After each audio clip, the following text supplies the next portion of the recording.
They end their discussion on Atlantis here, but a little over a year later, Jimmy Corsetti comes back on during episode number 1928 and presents his updated theory on the Lost City. So let's just get into it. Let's do it.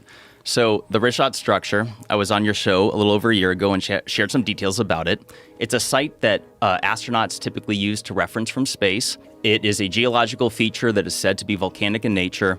And what's so spectacular about this is that it just so happens to match more than a dozen striking similarities to what Plato had described as the lost ancient capital city of Atlantis.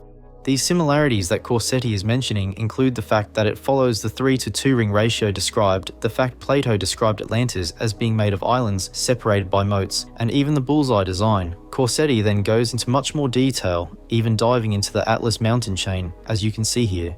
From what you had the last time you were on the podcast to what you put out now, it's even more compelling. And furthermore, it was said to have mountains to the north, and you just so happen to have mountains called the Atlas mountain chain, which Atlas was said to be the very first king of Atlantis.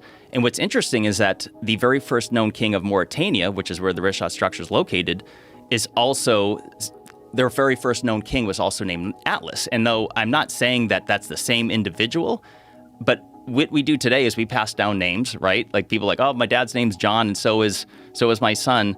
And so it's another striking similarity, but it goes further than that.